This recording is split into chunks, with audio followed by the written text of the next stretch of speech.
It is until you burn off your karma. And murdering the guru is quite a bit to burn. But nonetheless, when you're finished, you come out older and wiser, or in this case, younger and wiser, because you'll take another fresh birth to proceed and become, again, disciple of Prabhupada in 100 years, 20 years, 50 years, 1,000 years. At some point, they'll come back. They'll be there. They've been there before. They'll be here again. Okay, Haribol. So now let's Ramachandra do what Ramachandra's geared up to do. Right, okay. We're getting ready. 1 second. Then we'll get going. All right. So anyone watching we just went on live on Facebook and on YouTube. So anyone watching on Facebook, on YouTube, if they'd like to participate, kindly send me a message on Facebook or on YouTube, and we'll get you right in the Zoom. So you'll need the Zoom app or on the computer. You download Zoom from zoom.com and just click on the link and you'll be in. So let's go to the page where we were. I think we're on page 9 or something. Let's see.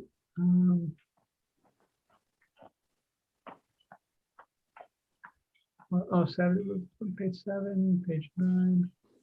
I think we were on page 7, Prabhuji. Oh, 7? Oh, all right. Let's go back to 7. All right. Let me zoom in a little bit. Okay. Let me get the screen sharing going. A second. Share. All right. So here it is. Page 7.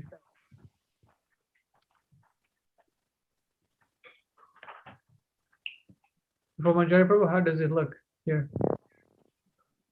Where does it say page 7? Up Right above here. it or down? Here. Yep.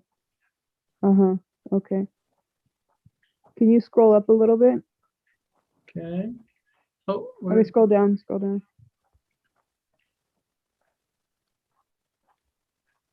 Okay.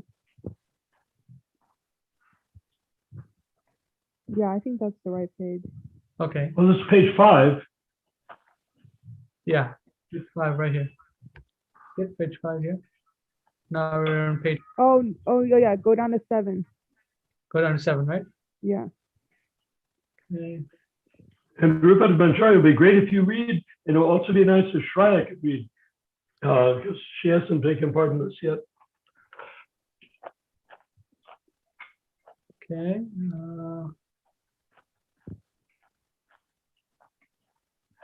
How does this look? We're on page 7 now? There's page 7, so now scroll back up again to Okay. get to the top of page 7. In other words, get up to page 6. Yeah, end of page 6 right here. Yeah. So now she can start from these constant attacks. Yes. Okay.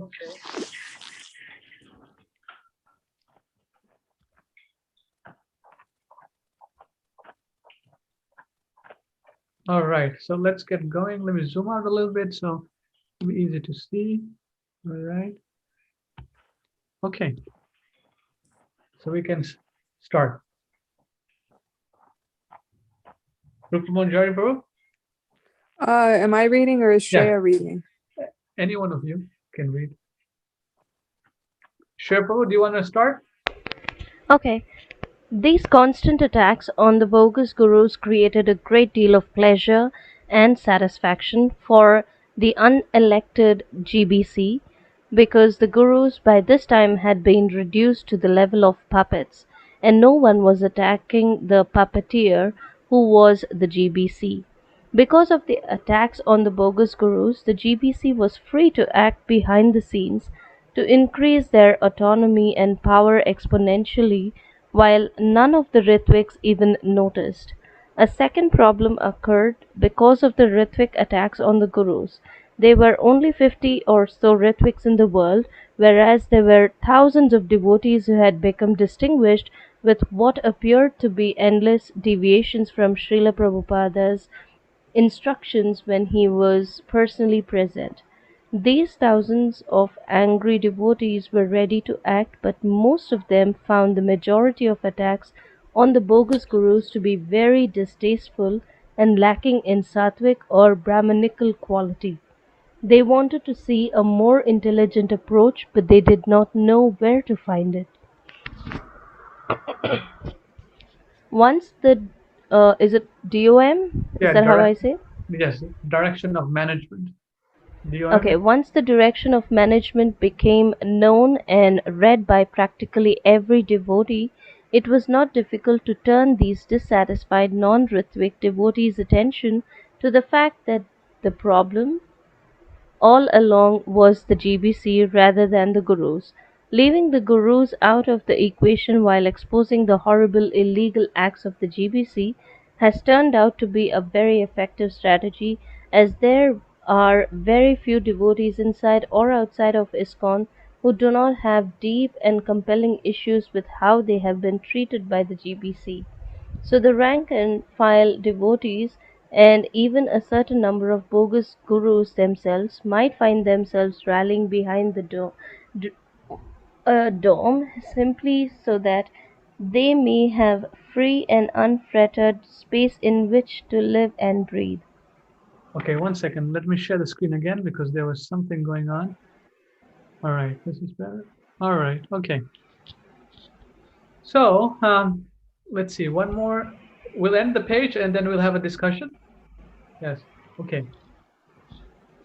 It is It argued. is argued Yeah. It is argued that the new disciples are like robotic clones of their guru and will do anything that their guru says. Examination of the lives of those initiated by the bogus gurus proves that this is not a fact. For most initiates in ISKCON today, the guru either is a cliche, a source of brainless quotes to justify whatever the devotee wants to do, or the guru is largely ignored and certainly not worshipped except on rare occasions. We have met many of these initiated devotees and they often express their absolute devotion to their guru. But their behavior demonstrates that except for their appearance of loyalty to their guru, they pay little or no attention to their guru at all. That further undermines the mistaken notion that the gurus have the complete and absolute control of those they have initiated. Further exposure of the bogus gurus has now become an exercise in futility. They were all fully exposed 20-30 years ago, so there is no point in continuing this charade.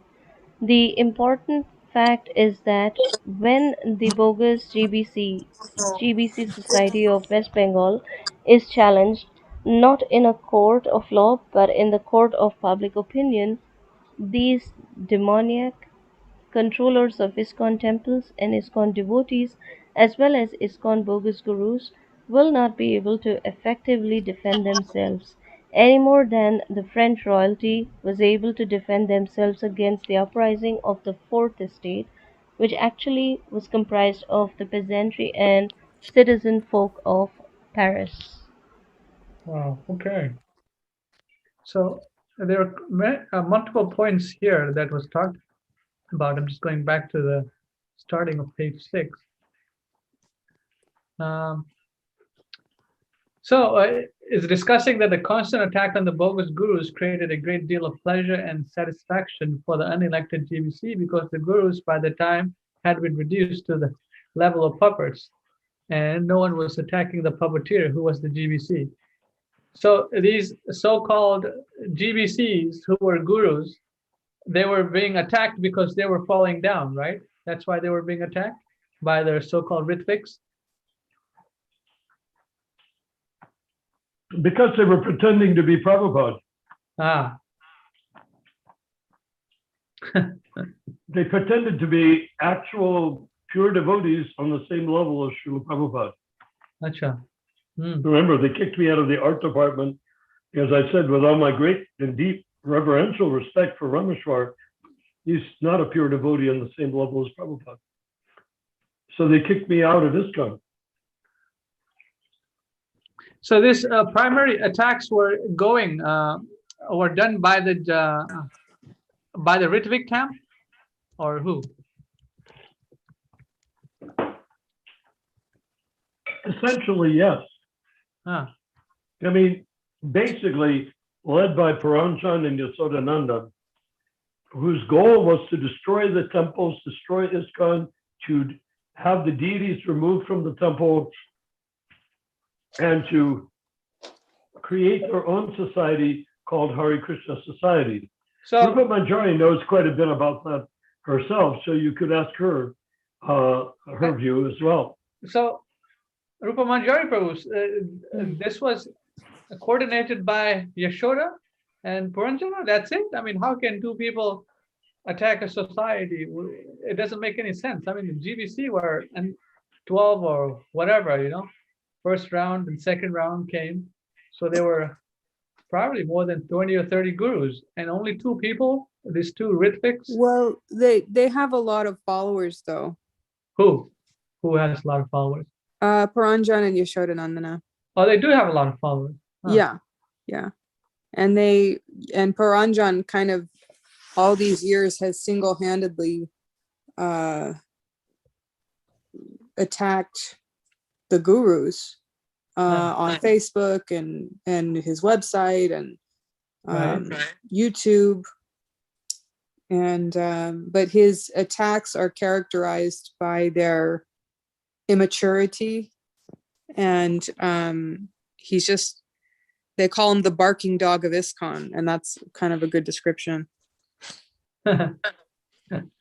Wow. So because of Puranjana and Yashoda, they were able, these so-called unelected GBC, they were considering these two personalities as trouble or unbrahminical because they were, but many of the things they said were actually correct, right? Or was it not presented properly? I mean, a lot of it was correct, not all of it was correct. And Yashoda Nandan was like the head and Paranjan was like the tail. Like Yashoda always kept a very like formal demeanor, whereas Paranjan would just say the most just outrageous stuff. But one thing is when we were in Houston, Texas, Paranjan confessed to me that Yashoda wrote everything that Paranjan posted. And Paranjan said he didn't even read a lot of it. He just posted it under his own name. So basically, Yashoda was the, if you want to call it that, brains behind Paranjan. I mean, you guys had contact with Yashoda at some time, right? Or he was in Los Angeles at some time, and you guys were working cooperatively at one time, no? To some degree, or at least. Go ahead, Rupa Manjari. That'd be great for you to talk about that. Yeah, we attempted to. Well, we used to go to the Yashoda's programs. Right. He would have home programs in Los Angeles, and we'd go there and take part. And we attempted to collaborate, but ultimately he and Paranjan betrayed me and Narayan by well, let's see. Oh, it's a long story, but they basically talked badly about us to a mutual friend Okay. I see. who was a powerful and wealthy person, and that person could have helped us tremendously if this had not happened. So things ended badly between us. Okay. Mm-hmm. And they specifically badmouthed us to, his name is Haladar. They specifically badmouthed us to Haladar, who was a disciple or was initiated by Hare Krishna. Hare Krishna. They wanted to destroy our work because they were completely against reinstating the direction of management. As far as I know, they still are. I mean, if they claim to be Ritviks, and Prabhupada wanted these 11 or 12 to be Ritviks, and that's fine, but why not follow the direction of management also? Because that is a signed document, and Prabhupada wanted them to be Ritviks. So it's a win-win from all sides. Because they didn't want to reform ISKCON. They wanted to destroy ISKCON. They made it clear in those exact terms he made it clear to me many, many times over. Yeah. Paranjan. Yasoda was always very diplomatic, but Paranjan wasn't. Okay. So And their goal was to destroy ISKCON and replace it with the Hare Krishna Society, which they opened about 6 centers of the Hare Krishna Society in various parts of the world. okay, I see. Yeah.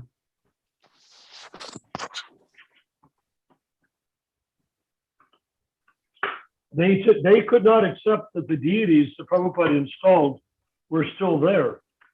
He said because he took deities and he installed them,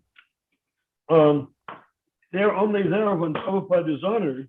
But if they don't surrender to Prabhupada, then the deities just become marbles, so people are wasting their time worshiping them. Mm-hmm. You think But that that goes against Vaishnava history, because in Vaishnava history, there's many deities that have been discovered buried in the ground and stuff like that, and brought out and stuff like that. So they blasphemously, in the guise of being Ritviks, they blasphemously considered that Prabhupada's work was less than the offenses of the GBC and gurus. Yeah, that's interesting. Hopefully they've had a change of heart. It's a completely an unnecessary disturbance. But again, Rupa Manjari was very deeply involved, and she can explain a lot of it better than I can. Okay. All right. So anyone else have any questions? Prabhus. We got Andrew Ananda Prabhu, we got Matthew Prabhu, and Shreya Prabhu. Anyone can.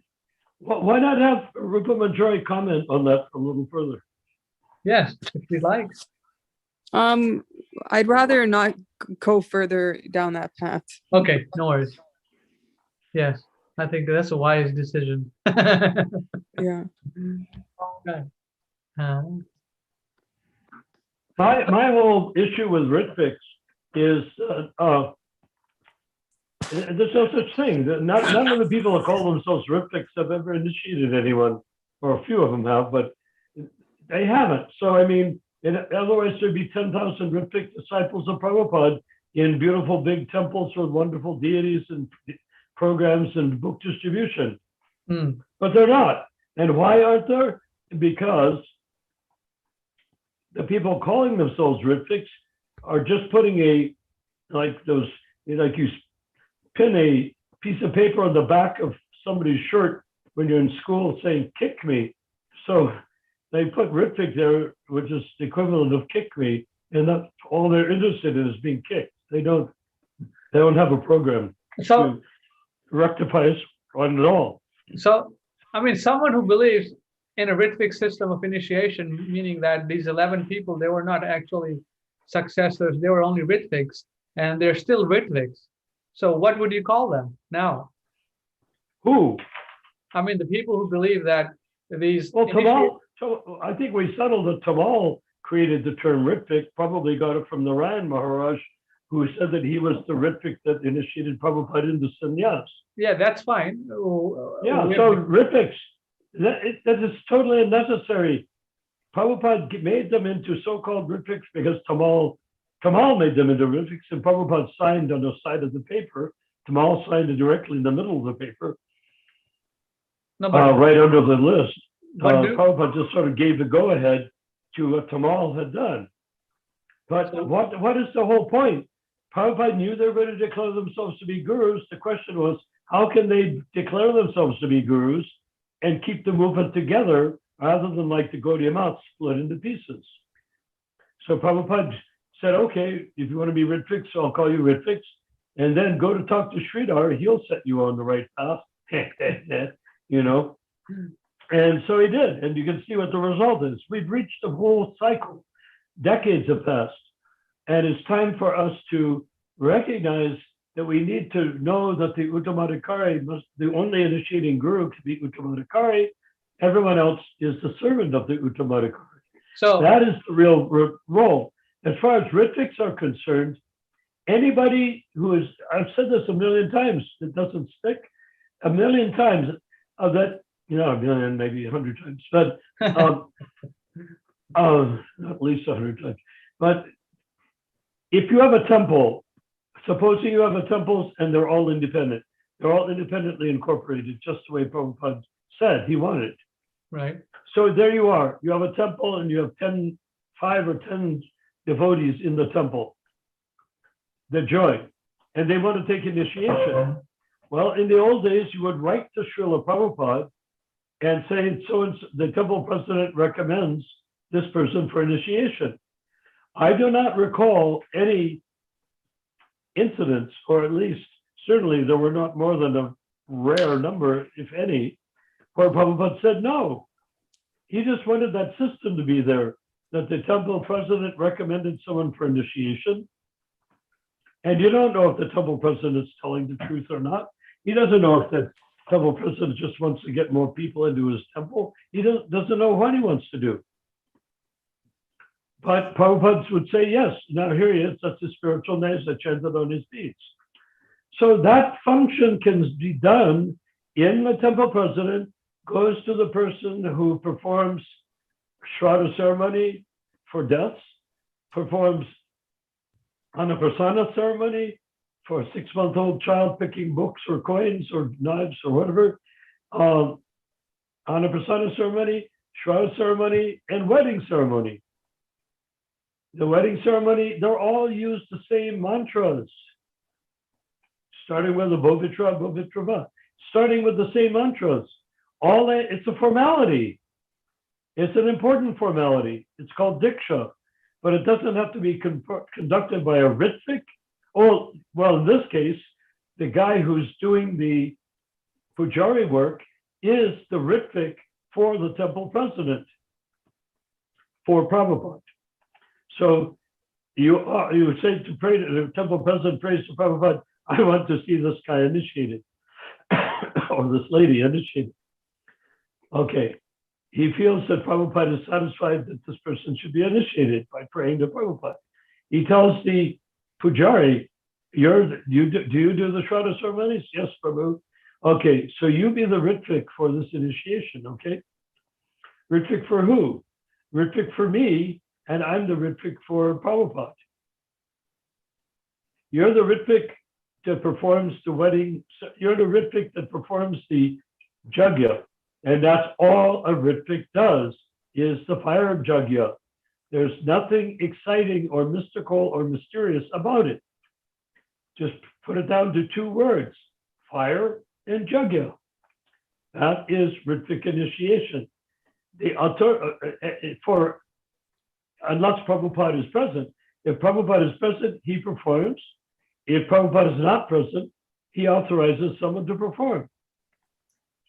In the earlier days of the movement, before this whole Ritvik concoction came up by Kamal and Narayan Maharaj, I would imagine, before that concoction came up, it was very simple. Prabhupada would, like Hansaduta told me, he would send in a name for recommendation. Prabhupada would say, yes, I'm chanting on his beads, etc. Now he sends it back to Hansaduta. Wait, he sends it back to Hansaduta, and Hansaduta said he didn't like doing fire sacrifices. So he, the Ritvik of not the post-Ritvik category Ritvik, but the person, quote unquote, Ritvik performing it for Prabhupada, gave it to the temple commander because he didn't want to do it himself. So that's how important the Ritvik is. Are we going to say that none of the people that were initiated with the temple commander or the Pujari as Ritvik are initiated by Prabhupada? Because only Hansaduta was designated to be the Ritvik? Right. It's absurd, isn't it? Yes. Of course, they went on to become extremely powerful devotees. They did so much service and so much work, initiated by the temple commander as the Ritvik, instead of Hansaduta, who actually later on became a Ritvik. Okay, I think let's continue. Jai. Well, let's continue, but why do we have to keep going over the same point again and again? Can we get to the conclusion that this matter, I'd like to have some assurance from the people online right now that this matter is explained and resolved, so it doesn't come up again. Yeah, so you're saying that the Ritvik term is a bona fide term if you have a temple or a center or something where people are serving and they want to be initiated, the temple president can pray to Srila Prabhupada that, hey, these devotees are following the regulated principles, they're doing, wonderful service. Now let's get them initiated via the Ritvik system. And how does he do it? He just has one Brahmana who's experienced and knows how to chant the mantras. He does the sacrifice on behalf of Srila Prabhupada, and these devotees work under the direction of the temple president as disciples of Srila Prabhupada. Exactly. Do you accept that? Yes. Okay. Can you now ask everybody on the program if they have any question or dispute with that? Yes. So anyone here wants any clarification or any doubts regarding the process of the so-called Ritviks? And what we're doing in this meeting is redefining what people think the word Ritvik is. Yes, that needs to be very clear. Yeah, a Ritvik is simply a person that performs the fire sacrifice. Yes. Tamal made it into a big deal because he wanted to turn Ritviks into regular gurus.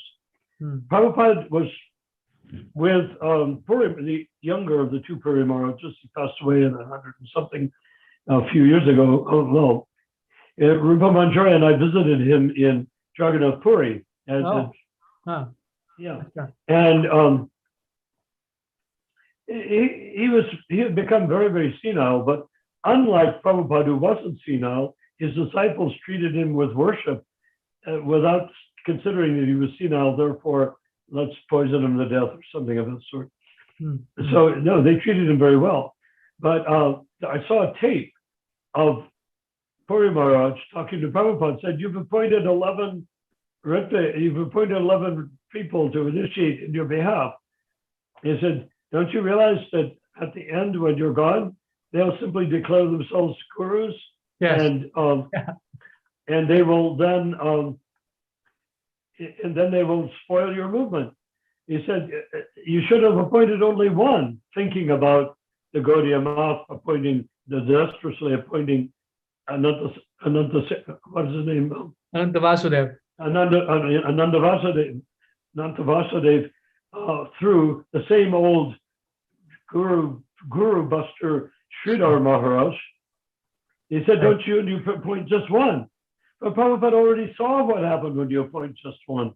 He said, well, I appointed 11. There's nothing I can do about it now. He made sort of like a off the cuff, what you could call a thin excuse to his godbrother. Well, that's what I did, and let's see how it turns out. So but Prabhupada knew exactly what he was doing. He was unifying the movement by the Ritviks becoming gurus and the gurus working together to lead ISKCON to bigger and bigger heights, which they did. But they've reached the end of their rope right now because they are not Uttama Adhikaris. I finally realized when Gopal Krishna said, are you a Ritvik, that he meant, if I was asking about Kanista Madhyam Uttama Adhikari, he saw that as a threat to him. I thought he was introducing that as part of our next level of education from the Jaiva Dharma by Bhaktivinoda Thakur, that Jaiva Dharma was introducing to us those three distinctions which had been missing before. And I was very excited because Prabhupada had personally instructed me in those three things. But I now, yesterday talking was Vasish, it dawned on me that what Gopal Krishna was afraid of was that people would start questioning what is Uttama Adhikari, and the hassle, the havoc in the society would be created when people realized that their gurus were not Uttama Adhikaris. Yeah. So that's given us a carte blanche right now for us to go ahead and become Uttama Adhikaris, but also to bring people to the Madhyam Adhikari platform which will outclass every single initiator in ISKCON. There are no Madhyamadikari initiators. Mhm. If you think there are, then you've underestimated what a Madhyamadikari is. So anyhow, that's enough. But I just bitterly and deeply and desperately hope that everybody here has understood this point. Jai, any questions? Anyone?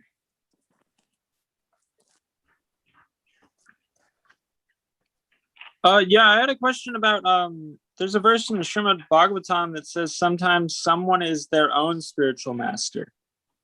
Can you give reference to what verse that is, and I can load it up on the screen? Okay, I'll look it up. All right. Haribol, Hare Krishna. Oh, Jai. Hare Krishna. Ah, But one thing I could comment, yes, I could comment one thing is that in reality, everyone is their own spiritual master. yeah, everyone has to fly their own plane. Yes, Hare Krishna. everyone is pure spirit soul. How can they not be their own spiritual master? That's Yeah. right. In one sense, yes, Right. because they can either accept, the bona fide spiritual master's instruction and follow it, or they can become their own spiritual master by not But following. if they become their own spiritual master, they will not get any progress. Yes, yeah.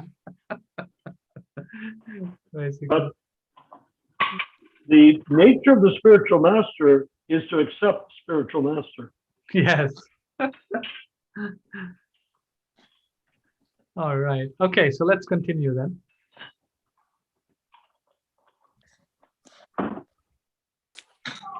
Okay. Let's see, where were we?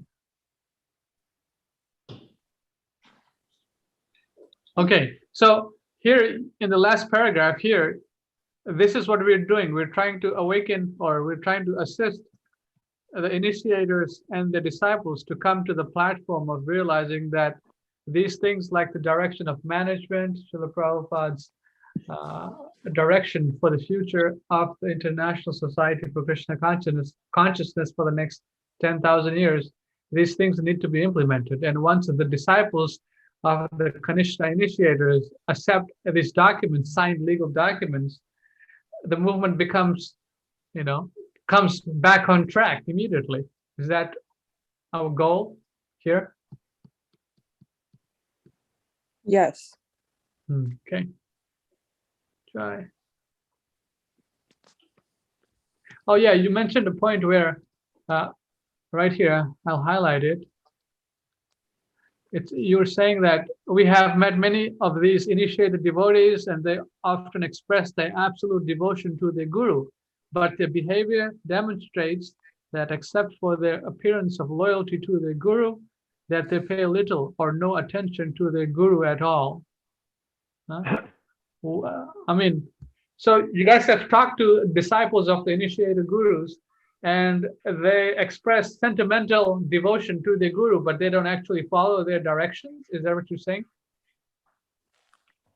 Well, they give directions to mop the floor, Yes. but nothing about how to become a Madhyamadikari. Ah, okay. That's in that context. I see. So where are they getting these instructions from then? Who? These. Oh, wait a second. Where is this reading from? I'm right here. I highlighted it here. Is this the letter? Yes. You mean the DOM paper? Yes. Yes. Right Okay, here. good. Yeah. Right here. Great. Yeah. That they pay little or no attention to their guru at all. That further undermines the mistaken notice that the gurus have complete and absolute control over those they have initiated. So basically, what they do is, the guru comes, takes the money, and goes away, and the disciples, come together for a few days. They work together, and then, they all go about their life. But why is the disciple willing to do all of that for a guru that doesn't give them that much instruction? Yeah, that's I don't know why. Is it some sentimental bogus I think- attachment? Or what is it? Isn't there a more primal reason? Which Just is? that the disciple believe that the guru is going to take them back to Godhead Huh. Right. in some unexplained fashion. Yeah, that's unexplainable to me. Why would someone spend thousands of dollars for a initiator to come to Sacramento? You know, he eats nicely and gives some, classes, and then, takes, a few $1,000s and leaves. So, I mean, it doesn't make any sense to me. Like, Well, because everyone thinks they're going to make some benefit. Particularly Hindus, they think if you give money to the priest, the Brahmin, the guru figure, that this is a bona fide act of benefit, and that they will get a higher birth or they'll go back to Godhead as a result. yeah, Because if it was only that cheap. even all the gurus and initiated disciples still are in the platform, bodily conception platform. Yeah. I mean, Now, I like to say purified bodily consumption. And if you're not eating meat, you're more pure. If you're taking prasadam, you become spiritually benefited. You chant your japa, everything is good, like that. You Right. purify yourself. Huh. But the question is, if you ask the person, who am I? They'll say, oh, I was George, now I'm so-and-so Doss, I Yeah. found the I verse. mean, without flinching, they accept that they are their body. Okay. Jai. So That's our goal, needless to say, is to take people away from that sense of being their body. Say, drop the body for a while and become who you are. Be the soul. Don't talk about having a soul or Okay. talk about I am the soul. Be the Matthew soul, Prabhu. and then go from there. Yep. Yes, you had a what verse and what It's Srimad Bhagavatam, 11th canto, 7th chapter, 20th verse. 11:7:20. Okay, let me look it up. 11:7:20. Yeah, we have Hare Krishna comes every year, and then his disciples sponsor him coming, and I think he gets like $1,000. The disciple gives buys his ticket, and he comes over, and he gets some remunerations from the disciples, and then he jets off after 3 or 4 days to wherever he has to So go. the question is, why is the disciple? You see, our goal is not to say bad guru, smack, smack, smack. Right. We're not here to do that. We're not here to go, bad guru. What we're here to do is to ask the disciple, what are you getting in exchange? Yeah. What is this disciple getting from Hare Krishna in exchange? Is it going to take him Yeah. back to Godhead? What? And if so, how? Right. Yes. What's he going to do? When the Hare Krishna dies, he's going to come and kill all of his disciples and drag them up as dead bodies into the spiritual world. What's he going to do? Right. Yeah. It's very sentimental that these people have, the guy, he said, oh, let's serve Guru Maharaj for, few days, and then he's gone, that is my service. And, he's coming again. Yeah, but what do you get? That's fine. It's a beautiful system. I mean, the mafia used to operate that way too. All the shopkeepers, the mafia guys would go around to different shops, and the shopkeepers would give them money. Yeah, yeah. Why? Well, for the same thing, for protection. Okay. Okay, but protection from whom? From the police. And who were the police? The police were Irish people that came before the Italians, and they were brutalizing the Italian merchants. So the mafia was formed, and they would kill the police and disfigure them, the Irish. So that's why the shopkeepers paid the mafia for protection. It's even called protection money. Huh. Matthew Prabhu, it's not one of Prabhupada's original books that he has written. So let's go. It's not here on prabhupadbooks.com. So do you still want to read it? Okay, you can go ahead and read it. Okay. Yes.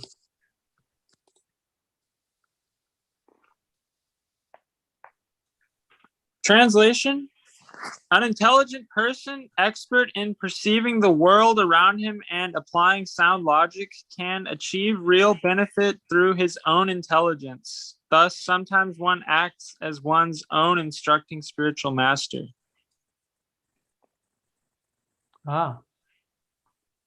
Sure. Can you repeat it one more time? It was very Yeah, short. that'd be good. Okay, 11.7.20. Translation: an intelligent person, expert in perceiving the world around him and applying sound logic, can achieve real benefit through his own intelligence. Thus, sometimes one acts as one's own instructing spiritual master. Okay, and is there a purport?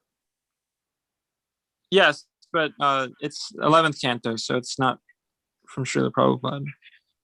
Oh, Would you like me to read it? well, why What do you not think? start reading and see where it goes? Yes. All right. Purport: as illustrated in this chapter by the conversation between King Yadu and the Avadhuta, a sensitive, reasonable person can acquire real knowledge and happiness simply by carefully observing the world around him. By observing the happiness and distress of other living entities, one can understand what is beneficial and what is destructive. I think we should drop it. Okay. That's not what Prabhupada would have said.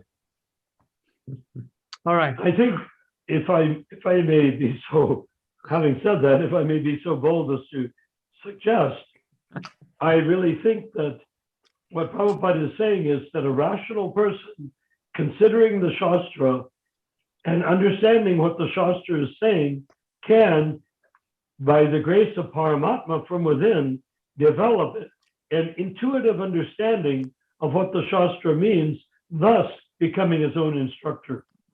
Yes. But that's not a substitute for a bona fide spiritual master. Okay. That I would consider to be Prabhupada a closer interpretation. about there always being an Acharya? Huh? There always is an Acharya. What did you say, Matthew Prabhu? So there's always an Acharya. Does that mean there's always a living Acharya? Well, the Acharya is living as long as you follow his instructions. Embodied is what I meant. Embodied? Yeah. Why would there, what's the point? Practically speaking, Prabhupada was translating books on his, what you would call deathbed. He wasn't explaining them. He didn't give classes on them. Yeah. Uh-huh. So he's the Acharya. He's still the Acharya. Yeah. Okay. The living Acharya is just a myth created by those sinful men who were practicing homosexuals and child molesters and murderers and poisoners of their guru. They created the idea that you have to have a living spiritual master. Thakur Bhaktivinoda said famously, and repeated it more than you probably heard, he reasons ill who say Vaishnavas die, when thou art living still and sound. Vaishnavas die to live, and living spread the holy life around. Right. So how could we say Vaishnavas die? Right. Yeah, I wouldn't say that. You know, some girl at the temple, very, very nice devotee girl, said,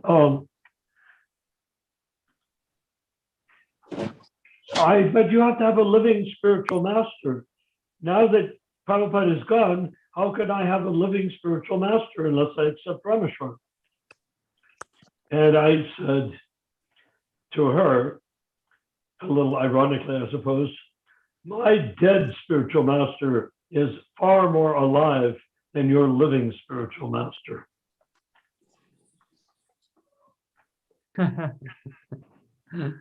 Right. Yeah. I mean, Srila Prabhupada is alive and the follower lives with him. Huh? If the follower follows his instructions, obviously.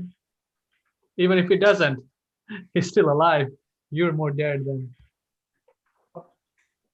So if we see Srila Prabhupada with transcendental vision, is that Vapu?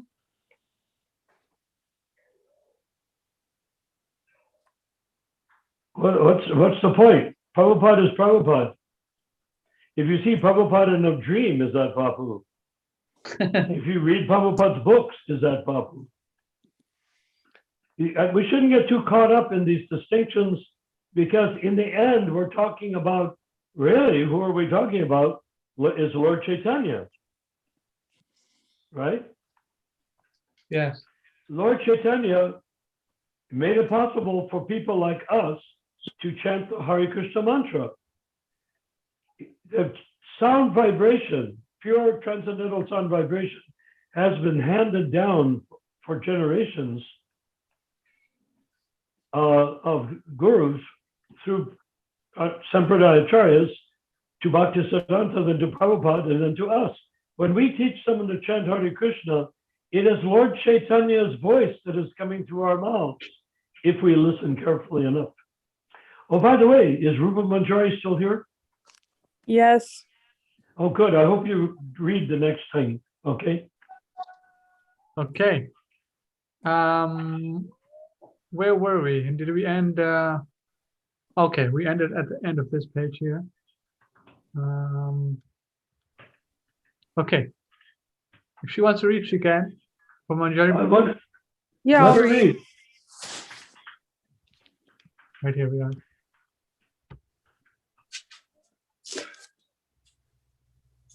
Good evening, Rupa. Right. Hello. Hare Krishna. Haribol. Okay, we can start reading. Before the French Revolution, Prabhu, Rupa Manjari, Prabhu. I don't see it. Oh, right. Oh, you okay? 1 second. I'm not sharing now, of course. Let me see it.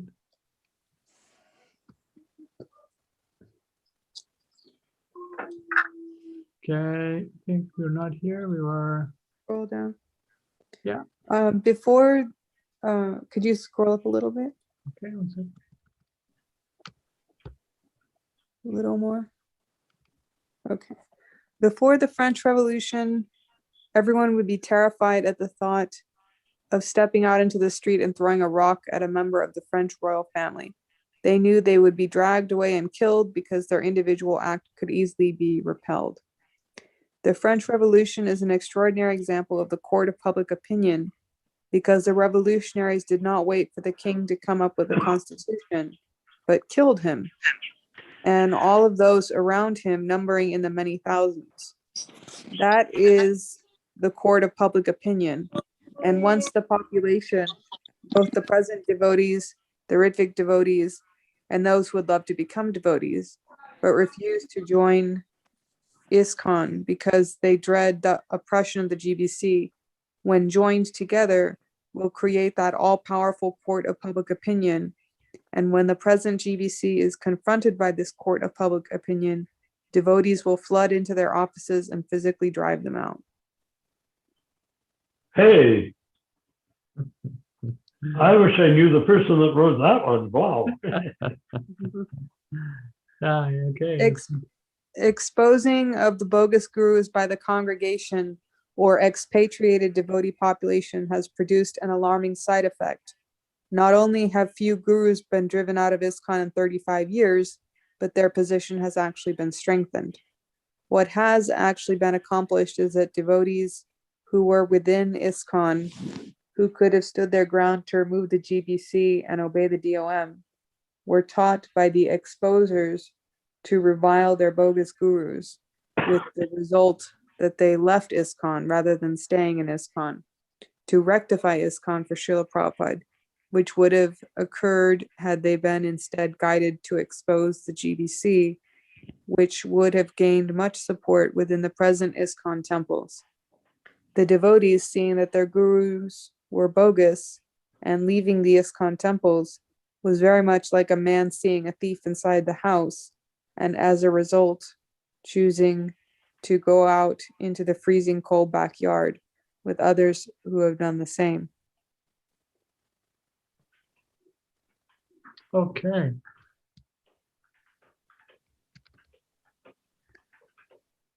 It seems like a mess.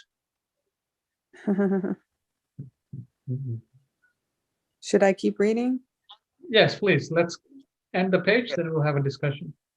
Okay, now there are exfoliated Ritviks all over the place who are trying to pursue some form of spiritual life with great difficulty, while the GBC and their guru slaves are living off of the fat of the land in the ISKCON temples that they stole.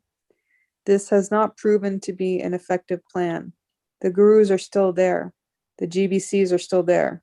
And so many exfoliated, initiated disciples of Srila Prabhupada are shivering out in the cold. Gradually, we have come to understand that the primary goal of bashing the gurus was not to drive the bogus gurus and GBC out of ISKCON, but to drive the devotees. Can you scroll down? Yeah. Themselves out of ISKCON, by which the temples could be weakened, closed, and even destroyed. To this end, one of the chief bogus gurus, as good as Jesus proponents, has actually tried his best to convince the Indian Secret Service to close all of the ISKCON temples in India. This is in no way a plan that could be calculated to please Srila Prabhupada, but to speak of Lord Krishna, the Supreme Personality of Godhead. Sure. So who is this person that tried to shut down this ISKCON temples? Someone mentioned it. Can someone mention the name, or is just We were discussing him earlier. who? Shishoda? Well, Yasoda and Paranjan, Oh, okay. or Yasoda through Paranjan, using Paranjan Okay. as a mouthpiece. I see. Oh, all right. Do you agree, Rupa? Manjar Guru? Yeah, I think so. Mm-hmm. Okay. Wow. So people left ISKCON, meaning, if they should have stayed and tried to reform the institution. Is that what you're saying? And by them leaving the institution and going out and establishing their own centers and whatever, they actually did a disservice to Srila Prabhupada's movement? Is that what's being discussed here, or is my understanding not in line? I'm sorry? I'm saying that in this paper here, it's saying that a lot of people had left ISKCON. Well, And- yes. Remember, this paper was written in 2012.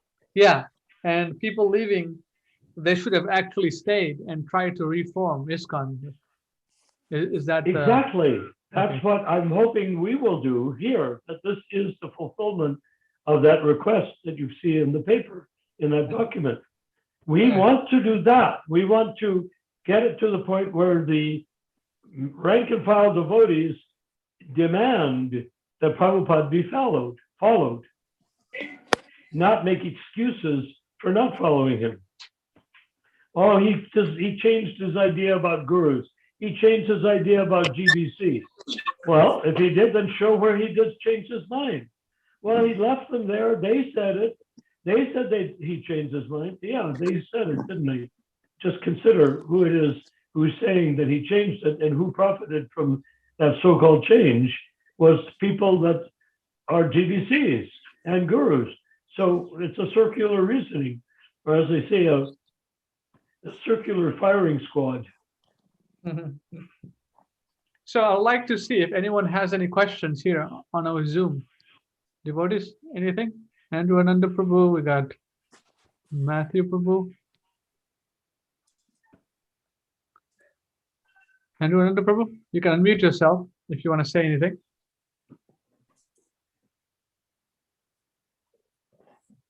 I think I'm mostly just been listening, Yes. trying to ascertain the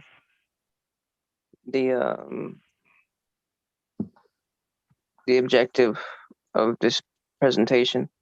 Okay. And what do you think about it? How does it ring with you? I mean, you have your own experiences with Houston or Texas Yatra. Do you have that last page we were reading? Yes, let me That- share it. Yes, Prabhu. Last page here. Okay. Please. All right. Right here.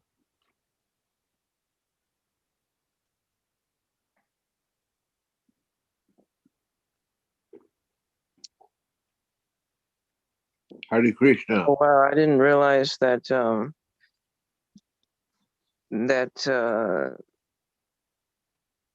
let's see. Who is that? Saying that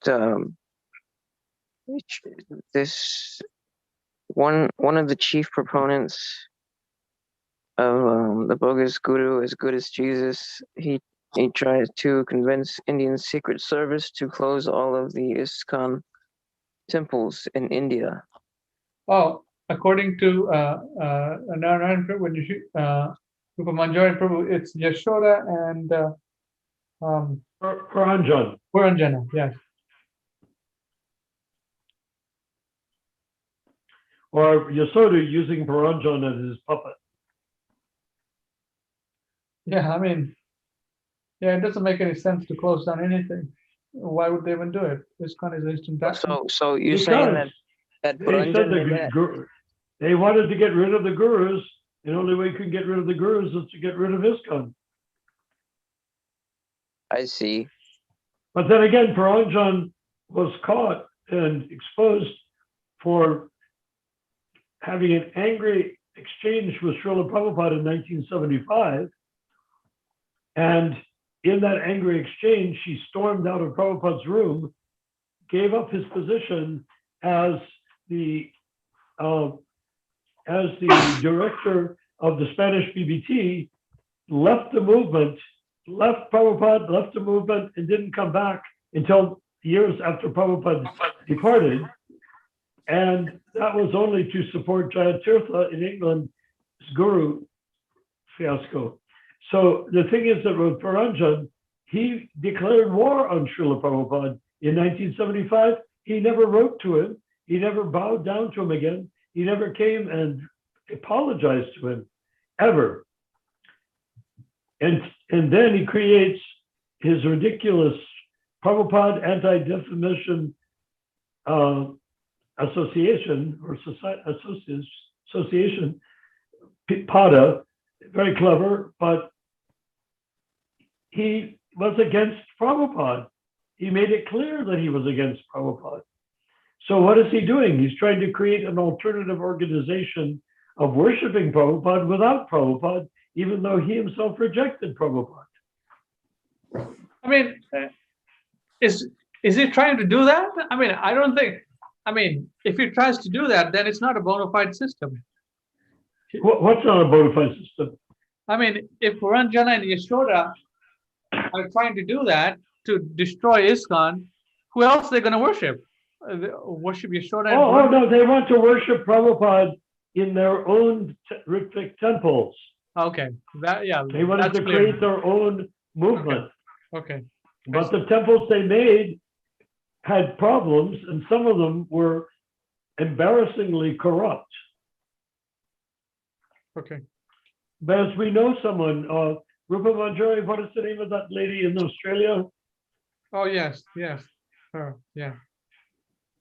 Yeah, let's not mention the name, but anyways, yes, you can give some details. Rupa Manjari, she's still there? Yeah. What's her name? Panchali? Panchali, yes. She's in Christchurch, New Zealand. Oh, New Zealand, sorry. Yeah, so they had a temple there, but Okay. she was describing how there was such corruption there. Oh, I think, wasn't she? I don't remember. Or am I confused? That was about the time, that was about 11 years ago. Was it about one in Australia that had corruption going on, that people were doing all the service and the Pracharyas were taking the Prabhupada were taking the money and spending it on his own expenses. right. Anyways, Andrew Ananda Prabhu, you wanted to say something, so please go ahead.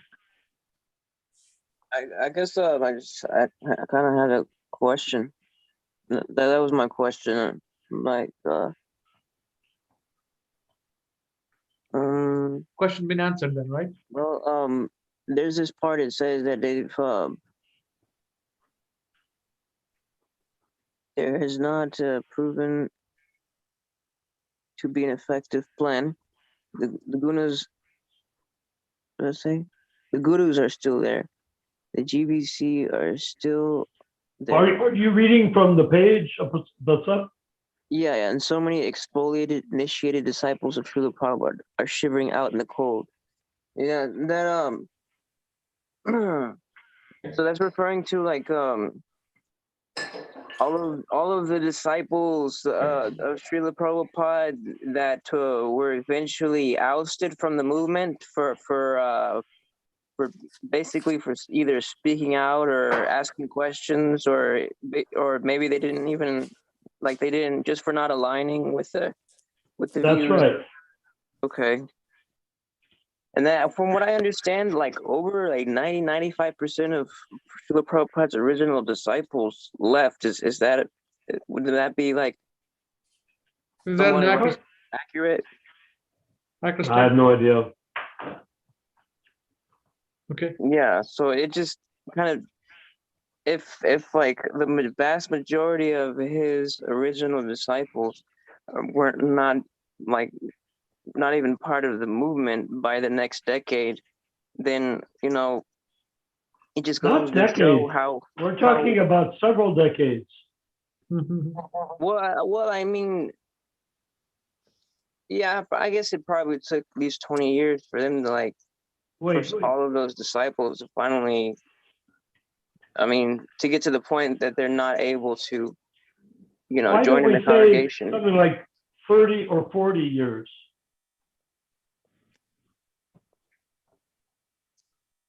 From what period? You mean like? I mean, I know there's probably, well, at least within the past 10 to 15 years, they've. I mean, at what point do you think all of that were they finally basically cleansed, so to speak, cleansed ISKCON, in terms of in the way that the Third Reich uses that term. Okay, maybe I can clarify in a few words, is that the ISKCON people who became the so-called Ritvik gurus or replacement gurus or successor gurus or whatever they claim to be, they had already been big leaders in the ISKCON movement. People were used to following them by the thousands. So when they became gurus, people continued to follow them by the thousands, but gradually they began to depart so far that the followers that were Prabhupada disciples could no longer keep up with what they wanted in terms of being replacements for Prabhupada. So it took a long time. It took people, because remember, the Kanistadikari stage, which ISKCON was and still is a stage where people are relating on the level of sociology, of human to human contact. Not spirit to spirit, not jiva to jiva contact, or flying an airplane to flying an airplane contact, or eternal spirit soul to eternal spirit soul contact, but from physical body to physical body, physical mind to physical mind contact. Sure, they're kinesthetic, sure, they're making advancement, but they're not pure devotees. nor do they recognize what a pure devotee really is. They tried to believe their godbrothers were pure devotees. I see. It took a while. It didn't take me very long because I was already aware of it to begin with. But even so, I didn't know the details of how they'd been made Ritvik and how Prabhupada was poisoned. All of that came up later. Jai. All right. Should we continue reading? Yeah. Well, Yes. can I give you a little example from Rameshwar? Now, Yeah. Rameshwar, to give him credit, was against becoming named guru, but once he became named guru, he really got into it. And so one time we were talking, and he trusted me completely because of the way I am, and he trusted me. And he was saying, Narayan, he said confidentially, he said, my goal is that 95% of Prabhupada disciples should leave ISKCON. I said, really? I said, rather alarmed. I said, why? He said, because Prabhupada was always hampered by being surrounded by envious godbrothers. So if 95% of people leave, we'll simply replace them with new people. And then we don't have to worry about being criticized by our godbrothers. He actually said that. Can you imagine that? Oh my God. That a devotee, that a neophyte, that a kinesthetic Acharya, that a person walking in the door of the temple for the first day in his life would say such a thing? But what about a guy who's now supposedly a Diksha guru saying he wanted 95% of his godbrothers to leave the movement? So that gives you an idea of what they were up to and how they thought and how they felt. They thought it would be easy. Prabhupada just made devotees, initiated them, and they did whatever he wanted. We'll initiate devotees, get devotees, initiate them, and they'll do whatever we want. I'm sure they want you dead for sure. Well, I must have had a mixed feelings because he confided in me as though I were going to nod my head wisely and say, Rameshwar, you're right. You're spot on, I didn't. I nearly fainted. I said, long live Narayan Vishma Karma Prabhu. Well, he's the only one that's speaking out. At least I think- well, that's what. But now, why just Narayan? Let's everybody speak up. I mean, is there a single person on this Zoom call that's not a jiva, that's not pure spirit soul? Who is a body? Are you a body? Matthew, are you a body? Spiritual. Are you spirit soul or are you material body? Spirit soul. Spirit soul? Aham Brahmasmi. Aham Brahmasmi. Yeah. Right. So should Rupa Manjari read some more, do you think? What are we doing? Let's see. Or should we end it here? Prabhu, what's the consensus? We can go on or should we end? I'd like to end. Okay. What time is it? It's about 9:25. So let's end it here and let's continue tomorrow. Actually, we shouldn't go on for another 10 or 15 minutes. I'd like to keep everyone on the same page. If one person leaves, then it kind of it distracts. So she wants to end. Then let's end it here, or let's have. There's a problem. I was waiting all this time to hear something from Shreya. Oh, Shreya Prabhu has left. So. See, why did she leave? I have no idea. Maybe she had to take care of something, or who knows. Yeah, because I want her to ask questions. I want her to take part. Well, next time. And the next time we'll tell her. And also, do you think she's listening to these discourses when she's not part of it herself? I don't know, honestly. She might be, she might not. I don't know. Please find out. She's a very powerful lady. She is going to be a force, an unstoppable force in the future of our movement. All right. So any last minute questions? Then I'll end it here. Anything from anyone? Matthew Prabhu, Andrew Ananda, Mahaprabhu. Jai. Okay, then I'll end it here. Thank you very much. So Thank you. we'll have our next meeting tomorrow. We'll start about 8 o'clock and we'll go for about an hour, 30 minutes. Hare Okay. Krishna. Haribol.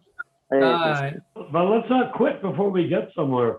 Yeah, we're getting Just it. going through the material and not understanding it or grasping it and being ready to act on it is incomplete. Yes, yes. We have to ask questions. We have I would like to suggest that at the end of every one of our Zoom meetings, why don't you gather together all the points or discuss and say, is anyone here not prepared to act on it and make his life and soul what we've discussed? Otherwise, Right. it's just material chit chat. You're right. Yes, we must be able to take it and then express it and then convince others and make it our life and soul to The propagate. secret of the secret to convincing others is to convince ourselves. Convince That's the others. weak. That's the weak point. Right. Convincing ourselves is the weak spot. Mm. We can convince others if I want to buy a donut from a donut shop, convincing them to sell it to me is not that difficult. Okay. All right. Okay, it's time to Hare end. Krishna. Devotees are leaving. Haribol. Hare Is somebody Krishna. snoring?